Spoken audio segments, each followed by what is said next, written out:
Lord. सबको जय मसीह की। मसीह में प्रिय संतगण, फिर से एक बार आप सबको गेट मिनिस्ट्री में स्वागत है। प्रभु की स्तुति हो आज के दिन के लिए परमेश्वर ने हमारे जीवन में दिया है, और फिर से एक बार हम प्रभु को जानेंगे और वचनों को सीखेंगे ताकि हम मजबूत हो जाए। प्रभु की स्तुति हो। हम प्रार्थना करेंगे। स्वर्गीय पिता, आपके पवित्र चरणों में आते हैं। पवित्र आत्मा जी, प्रभु यीशु मसीह जी, सारे आदर और महिमा आपको देते। परमेश्वर पिता, हमारा बुद्धि और ज्ञान से नहीं है, आपकी अनुग्रह कृपा से है। प्रभु धन्यवाद करते हैं आपकी पवित्र लहू के लिए। प्रभु सारे मनुष्य जाति के लिए आपने बहाया। धन्यवाद करते उस दिन को याद करते परमेश्वर पिता। प्रभु आप महान है। प्रभु यीशु के नाम से आमीन। सबको जय मसीह की। और मेरा उम्मीद है आप सब अच्छे हैं, और ऐसे ही हम चलते रहेंगे और परमेश्वर के नाम की महिमा करेंगे। आज ज्यादातर हम बात करेंगे सुसमाचार और किंगडम गॉस्पल, मतलब राज्य की सुसमाचार के बारे में हम बात करेंगे। पुराना नियम जब हम पढ़ते हैं तो वहां पर परमेश्वर ने क्या किया है, एक परमेश्वर के राज्य की स्थापना जो होगा उसके बारे में यहाँ पर बताया गया है। What is the kingdom gospel, राज्य के सुसमाचार क्या है। Kingdom gospel is the proclamation that Jesus the Messiah king Israel. और उसमें क्या है, यीशु मसीह जो है राजा है, जिसके बारे में पहले से ही बताया गया है, भविष्यवाणी किया गया है। जब मत्ती सुसमाचार उसकी 4:17 को हम पढ़ते हैं, वहां पर लिखा है repent for the kingdom of heaven is eight hand. मतलब ये परमेश्वर ने जब प्रभु यीशु मसीह प्रचार करना शुरू किया, क्या प्रचार करना शुरू किया कि मन फिराओ, देखो परमेश्वर के राज निकट है। मतलब सचमुच परमेश्वर की राज निकट है, और उसके बारे में जो है परमेश्वर ने प्रचार करना शुरू कर दिया। The gospel covenantal Israel created and obedient base. मतलब क्या है, सुसमाचार एक शर्त के साथ परमेश्वर ने वायदा किया है, और उनके साथ वायदा किया है, और ये शर्त के साथ ही होगा और जो उस पर विश्वास करते हैं उनके लिए लागू किया जाता है। तो यहाँ पर जब मत्ती उसका 28 में जब हम पढ़ते हैं, वहां पर लिखा है कि परमेश्वर कहते हैं कि सारे शक्ति मुझे दिया गया है, क्योंकि ये जो मैं बात कर रहा हूँ, ये मैं बात कर रहा हूँ कि यीशु मसीह जी उठने के बाद यीशु मसीह फुल कंट्रोल कर रहा है। और परमेश्वर ने क्या किया, जी उठने से क्रूस में चढ़ने से पहले ही परमेश्वर ने प्रचार किया था, मन फिराओ, देखो परमेश्वर के राज निकट है। और फिर जी उठने के बाद भी परमेश्वर ने वही प्रचार कर रहा है कि परमेश्वर राज निकट है। और प्रभु कहता है कि सारी शक्ति मेरे पास है, मुझे दिया गया है। और इसमें फुल पावर के साथ, फुल एश्योरेंस के साथ प्रभु यीशु मसीह अपने चेले लोगों को बता रहे, और लोगों को बता रहे कि सारे अधिकार मेरे पास है, मन फिराओ इसीलिए। चलो मैं पढ़ते हैं परमेश्वर के वचन से। मत्ती सुसमाचार उसकी 28:18 से जब हम पढ़ते हैं, इस बात को हम समझने की कोशिश करेंगे। यहाँ पर क्लियर लिखा हुआ है, यीशु ने उनके पास आकर कहा, स्वर्ग और पृथ्वी का सारा अधिकार मुझे दिया गया है। तो इसका मतलब परमेश्वर प्रभु यीशु मसीह जी उठने के बाद पूरे जो है अपने कंट्रोल में है, और अपने पूरे शक्ति सामर्थ के साथ है, और उस सामर्थ और कंट्रोल के साथ रहते हुए कहता है कि सारे शक्ति हेवन और अर्थ, मतलब जमीन और आसमान और स्वर्ग का सारे अधिकार परमेश्वर के पास है। तो यहाँ पर यीशु मसीह क्या कह रहा है, यीशु मसीह जी उठने के बाद वो अपने सारे अधिकार को और सारे शक्ति को दिखा रहे हैं। इसीलिए यीशु मसीह कहता है कि टीच ऑल नेशंस। जब हम मत्ती सुसमाचार 28:19 और 20 को पढ़े, इसीलिए तुम जाओ और सब जातियों के लोगों को सब जातियों के लोगों के चेले बनाओ, और उन्हें पिता पुत्र पवित्र आत्मा के नाम से बपतिस्मा दो। प्रियो, यहाँ पर एक्चुअली जो किंग जेम्स वर्जन को हम पढ़ते हैं, तो वहां पर सब जातियों ने पूरे दुनिया में, नेशंस में, जहां इजराइल लोग है, उस नेशंस में जाके प्रचार करने के लिए कह रहा है कि इसीलिए तुम जाओ और सब लोगों को, सारे nations, go to all the nation and preach. उसने क्या किया है, टीच। वहां पर लिखा है, जब किंग जेम्स वर्जन को हम पढ़ते हैं, वहां लिखा है वहां जाके तुम उसको सिखाओ। क्या सिखाने के लिए बोल रहे हैं, और उन्हें पिता पुत्र पवित्र आत्मा के नाम से बपतिस्मा दो, और उन्हें सब बात जो मैंने तुम्हें आज्ञा दी है मानना सिखाओ, और देखो मैं जगत के अंत तक सदा तुम्हारे साथ रहूंगा। तो प्रियो लोग, मैं आपको यही कहना चाहूंगा, यीशु मसीह ने यहाँ पर सारे जो कुछ भी सिखाया है उसको मानना सिखाना के लिए कह रहा है कि जो कुछ भी मैंने तुम्हें सिखाया उसको मानना। मतलब यीशु मसीह ने क्या सिखाया? जब यीशु मसीह जीवित था सब कुछ उसको सिखाया। अगर उसके अंदर क्या क्या है, उसके अंदर परमेश्वर ने क्लियर कट यहाँ पर बताया गया है कि all nation does not cancel the Israel priority. मतलब क्या है यहाँ पर यीशु मसीह का यही बात कहने का मतलब है, जो उसका प्रायोरिटी क्या है कि परमेश्वर की राज का स्थापना करना। और यीशु मसीह कहते हैं परमेश्वर की राज कहाँ से स्थापना करने के लिए कह रहा है कि परमेश्वर कह रहा है। जब हम लूका सुसमाचार उसकी 24 का 47 में पढ़ते हैं तो वहां लिखा हुआ है कि मैं पढ़ते आपके लिए लूका उसका 24 का 47, अब आपको आ जाएगा समझ में। लूका उसके 24 का 47 कहता है कि ये सुसमाचार कहाँ से शुरू करने के लिए कह रहा है कि हम परमेश्वर की वचन को टाल नहीं सकते, फिर अपना मनमानी तरीके से बदल नहीं सकते, पर लोग बदलते हैं, करते भी है। ठीक है, उनको करने दीजिए जो कर रहा है, पर आपको नहीं करना है। और ये जेरूशलेम से लेकर सब जातियों में मन फिराओ और पापों की क्षमा का प्रचार उसी के नाम से किया जाए। ये जो हिंदी में ट्रांसलेट होके रखा हुआ है, एक्चुअली किंग जेम्स वर्जन में लिखा है कि ये शुरुआत कहाँ से कर रहा है, बिगिनिंग एट जेरूशलेम, और सारे all the nation in need to teach them. क्या टीच, वही सवाल बार बार आता है, यीशु मसीह ने क्या सिखाया चेले लोगों को?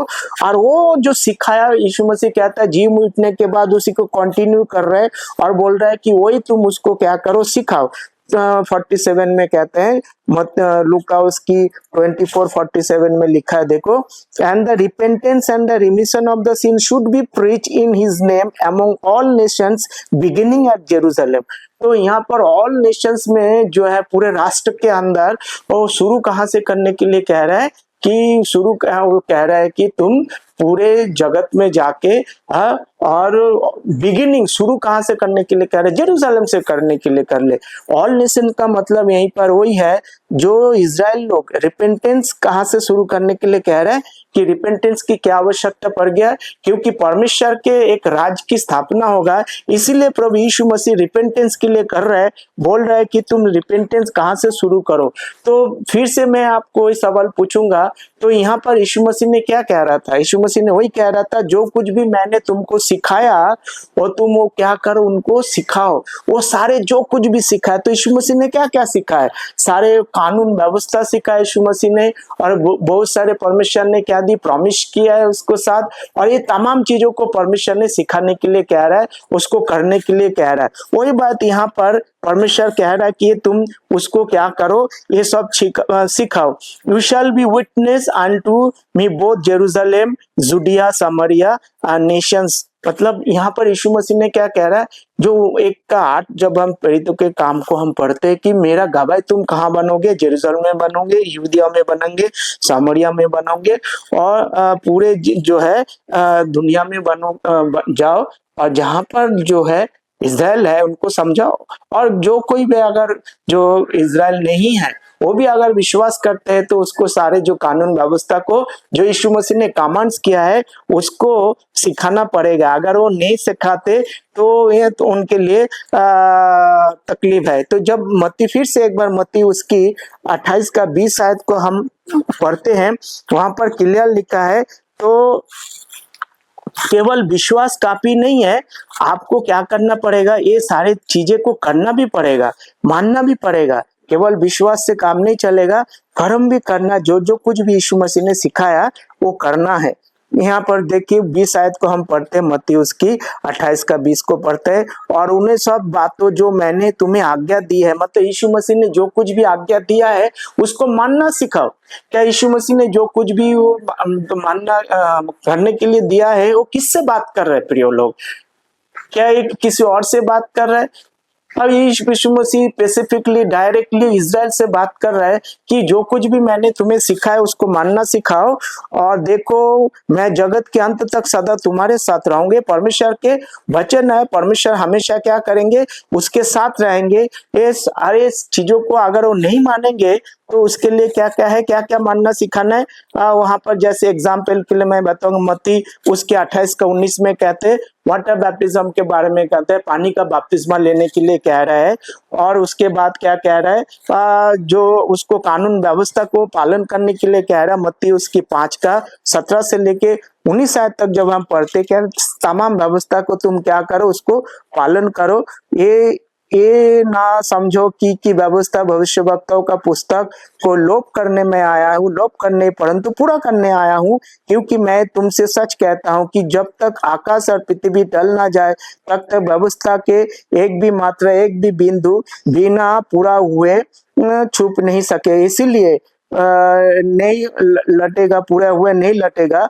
इसीलिए जो कोई इन छोटी सी छोटी आज्ञाओं मैंने किसी को जो और ऐसा लोगों को सिखाए, वो शख्स राज्यों में छोटा कहलाए। परंतु जो कोई इन आज्ञाओं को पालन करेगा और उन्हें सिखाएगा, वही स्वर्ग के राज्य में कहलाएंगे। मतलब परमेश्वर ने जो कुछ भी आज्ञा दिया है वो पालन करेगा और सिखाएगा। क्या क्या, ये सारे जो व्यवस्था है वो जो सिखाएगा। क्या आपको कितना व्यवस्था के बारे में पता है? आप क्या सिखा सकते हैं? अब परमेश्वर किससे डील कर रहा था, उनके कौन लोग हैं और किससे परमेश्वर ने बात कर रहा था? ये परमेश्वर ने तमाम इस्राएल से बात कर रहा था। वो कहता तुम जाके तमाम चीजों को सिखाओ जो मैंने तुम्हें सिखाया, जो कुछ भी सिखाया तुम जाके तमाम पूरे जो है देश में जाओ और जो इस्राएल लोग हैं उनको सिखाओ। यहाँ क्लियर कट परमेश्वर इस बात को कर रहा है। अगर वो नहीं करेंगे तो मुश्किल है। मत्ती उसकी 3:8 में जब हम पढ़ते, यहाँ पर भी इस बात को क्लियर मेंशन किया हुआ है कि इसीलिए मन फिराओ और योग्य फल लाओ। मतलब परमेश्वर ने जो कुछ भी सिखाया उनको जाके सिखाना है और मन फिराओ योग्य फल लाओ। क्योंकि उनको मन फिराने का मतलब वापस आ जाओ। वो पहले मन प्रभु को दिया था, उससे हट के कहीं और चला गया। प्रभु कहता जहां तुमने प्रभु को दिया था वहां वापस आ जाओ। टर्न बैक मतलब मन फिराओ, रिपेंट, दोबारा से वापस आ जाओ। और जैसे हम याकूब की पत्री में हम पढ़ते हैं कि फेथ प्लस वर्क, मत्ती उसकी 19:17 में जब हम पढ़ते हैं, यहाँ लिखा है आपको फर्म करना जरूरी है, तमाम चीजों को पालन करना आपको जरूर है। 19:17 में कहते हैं, उसने उससे कहा मैं तुझसे भलाई के विषय में कुछ पूछता हूँ। भला तो एक ही है, पर यदि तू जीवन में प्रवेश करना चाहता है तो आज्ञाओं को माना कर। जीवन में प्रवेश करने के लिए आज्ञाओं को माना करना पड़ेगा। तो प्रभु यीशु मसीह ने जो कुछ भी सिखाया वो सब कुछ पालन करना पड़ेगा। जैसे प्रभु यीशु मसीह ने क्या एक भी आज्ञा को तोड़ा है? क्या नहीं तोड़ा। यीशु मसीह ने अपने व्यवस्था के अनुसार उसका जन्म हुआ, व्यवस्था के अनुसार उसको मंदिर में लेके गया है, सिनागोग में। व्यवस्था के अनुसार उसने क्या किया है, पानी का बपतिस्मा लिया। व्यवस्था के अनुसार उसने कबूतर चराए।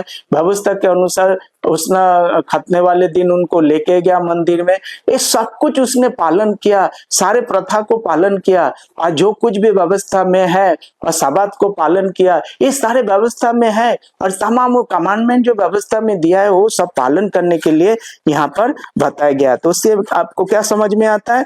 उसके बाद ये समझ में आता है आपको कमांड जो भी आज्ञा है उसको पालन करना है, प्लस परमेश्वर ने विश्वास करना है और काम भी करना है। तब जाके परमेश्वर के जो तमाम आशीष है तब परमेश्वर ने देगा। क्या क्या आशीष है? जब मार्क उसकी 16:15 से लेकर 18 तक पढ़ते हैं तो यहाँ पर परमेश्वर ने बहुत ज्यादा चिन्ह चमत्कार, जो विश्वास करेगा, पानी का बपतिस्मा लेगा, उसको क्या करेंगे, चिन्ह और चमत्कार उसके साथ होंगे। वो क्या करेंगे, सारे भूत प्रेत को क्या करेंगे, भगाएंगे और अन्य भाषा बोलेंगे, चंगाई करेंगे। और ये सारे जो कुछ भी है और ये सारे चीज उसको मिलता रहेगा क्योंकि वो विश्वास करता है। कि यहूदी लोग क्या चाहता है, वो चाहता है चंगाई की वरदान, उसका ही चाहता है। जब तक वो चिन्ह चाहता है, चमत्कार नहीं चाहता है, तब तक वो क्या नहीं करता है, इस पर विश्वास नहीं करता है। 1 कुरिन्थियों 1:22 को जब हम पढ़ते हैं प्रियो, यहाँ लिखा है देखो, यहूदी तो चिन्ह चाहते हैं और यूनानी ज्ञान की खोज में है। तो इसीलिए परमेश्वर ने तमाम चिन्ह उनको दिया है ताकि ये प्रभु में क्या रहे, वो बने रहे। कि चिन्ह चमत्कार के बिना क्या होता है, मुश्किल होता है। और हम देखते हैं प्रेरितों के काम 1 से 7 अध्याय जब हम पढ़ते हैं, ये तमाम चीजों के बारे में सब लिखा हुआ है। प्रेरितों के काम 1 से 2 अध्याय को हम पढ़ते हैं तो परमेश्वर स्टिल उनको जो है वो परमेश्वर की राज जो है उनको दिया हुआ है। तो परमेश्वर ने ऑफर किया हुआ है कि तुम परमेश्वर के उस राज में बने रहो। और जब हम प्रेरितों के काम 1:6 में पढ़ता है तो वहां पर पूछा गया है कि क्या परमेश्वर की राज को अभी तू लौटा देगा। आइए पढ़ते हैं प्रेरितों के काम 1:6। उसका मतलब जो परमेश्वर के राज्य की जो यीशु मसीह जी उठने के बाद भी वो राज्य के बारे में परमेश्वर उनसे क्या कर रहा है, बात कर रहा है। प्रेरितों के काम 1:6 को जब हम पढ़ते हैं वहां पर लिखा है, उन्होंने इकट्ठे होकर उससे पूछा हे प्रभु, क्या इसी समय इज़राइल का राज्य तू फेर देगा। तो ये पूछा गया, परमेश्वर ने उसको क्या किया है, परमेश्वर के राज्य को फेर देने के लिए बोल रहा है। तो यहाँ पर जब हम प्रेरितों के काम 2:36 को हम पढ़ते हैं वहां कुछ लिखा हुआ है, देखिए अब इज़राइल का सारा घराना निश्चित रूप से जान ले कि परमेश्वर ने उसी यीशु को जिससे तुमने क्रूस पर चढ़ाए प्रभु भी ठहराया और मसीह भी है। प्रभु यीशु मसीह क्या है, प्रभु भी है और मसीह भी है कि परमेश्वर आके क्या करेंगे, उसके राज्य में राज्य की स्थापना करेंगे और जो कोई भी उस पर विश्वास करता है और कर्म करता है वो राज्य उसको मिलने वाला है। ये तमाम चीजों को परमेश्वर ने यहाँ पर बताया गया है। परंतु प्रेरितों के काम उसकी 3:19 से लेके 21 को हम पढ़ते हैं तो वहां पर क्या लिखा है, उससे पहले परमेश्वर क्या कहता है, किंगडम में राज्य में प्रवेश करने के लिए आपको जो है रिपेंटेंस की जरूरत है। उनका जो व्यवस्था है वो भी परमेश्वर लागू उनके साथ करेंगे। और नेशनल कॉल टू इज़राइल मतलब इज़राइल को पूरे के लिए पश्चाताप करना है, मतलब मन फिराना है परमेश्वर के राज्य में प्रवेश करने के लिए। प्रेरितों के काम 3:19 से लेके 21 को जब हम पढ़ते, इसीलिए मन फिराओ और लौट आओ कि तुम्हारा पाप मिटाया जाए, जिससे तुम्हें प्रभु के विश्वास के दिन आए। और ये यीशु को भेजो जो तुम्हारे लिए पहले मसीह ठहराया गया है। अवश्य है कि सरकार में उस समय तक रहे जब तक कि वो सब बातों का सुधार न कर ले, जिसकी चर्चा प्राचीन काल से परमेश्वर ने अपने पवित्र भविष्यवक्ताओं के मुंह से की है। तो परमेश्वर कहता हो सकता है तुम्हारे पाप मिट जाएगा जब यीशु मसीह क्या करेंगे, दोबारा से आ जाएंगे। तो प्रियो, इसीलिए आपने देखे होंगे तो परमेश्वर ने ये तमाम काम कहाँ से शुरू करने के लिए बोला है, जेरूशलेम से शुरू करने के लिए बोला है और पूरे जगत में जाने के लिए बोला है। जब हम रोमियो की पत्री उसकी 9 अध्याय को हम पढ़ते हैं, 9 अध्याय उसकी 4 और 5 को हम पढ़ते हैं, वहां पर देखो एक चीज लिखा हुआ है 9 के 4 और 5, हे इज़राइलो और लेपालों का अधिकार और महिमा और बाचाए और व्यवस्था और उपासना और प्रतिज्ञा उन्हीं का है। तो सारे क्या है, लेपालकपन, व्यवस्था और सारे प्रतिज्ञा किसका है, उनका है, उनको दिया गया है और उनके लिए है, सब उनका है।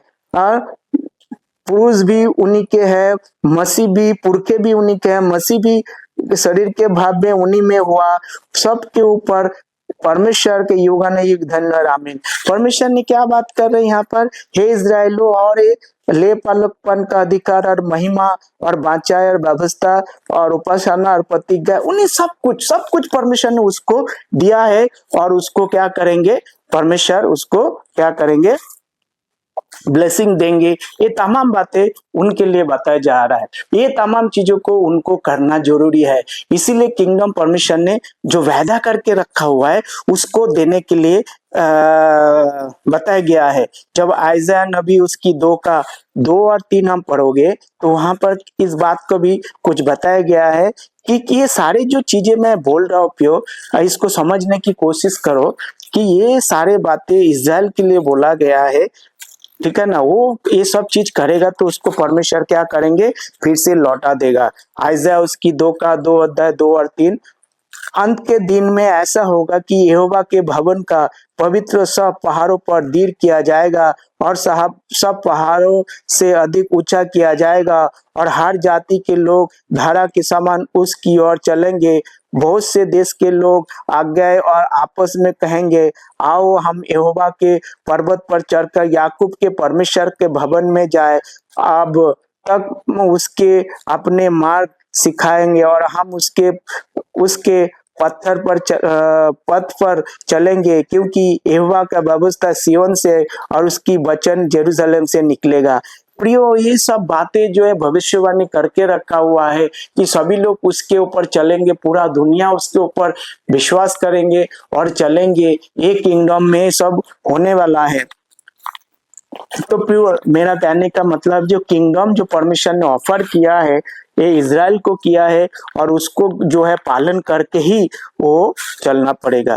परंतु ये आपका केस ऐसा नहीं है। आप इस रीति से क्या नहीं कर सकते हैं, आप प्रभु के पास आ नहीं सकते। आपका केस के लिए परमेश्वर ने उपाय किया है, इसीलिए उपाय किया है। परमेश्वर ने बोलता है विश्वास करो। ये विश्वास करने का मतलब क्या होता है? मनुष्य क्या करेंगे? विश्वास से जिएंगे। वो कर्म से नहीं है, कोई व्यवस्था पालन करने से नहीं है, क्योंकि व्यवस्था पालन करने के लिए हम लायक ही नहीं थे, क्योंकि हम कौन थे? हम मरे हुए थे और प्रभु से दूर थे। ये तमाम जो बातें जो परमेश्वर राज्य के सुसमाचार है, परमेश्वर इजराइल से बात कर रहे हैं। आप विश्वास से, जब आप विश्वास करते तब परमेश्वर क्या करते? आपको अनंत जीवन देते हैं। प्रियो, मेरा उम्मीद है आपको समझ में आया होगा और इसके बारे में और ज्यादा बात करेंगे और कंटिन्यू हम करते रहेंगे तमाम चीजें। प्रभु हम सबको आशीष दे आज के दिन के लिए। सबको जय मसीह की। आइए प्रार्थना के साथ इस सभा को हम धन्यवाद करते। प्रभु आप महान दयालु है। धन्यवाद करते हैं आपने हमसे बातचीत की। धन्यवाद करते परम पिता परमेश्वर आपकी पवित्र लोहू के लिए। प्रभु महान दयालु है। प्रभु यीशु के नाम से आमीन। सबको जय मसीह की।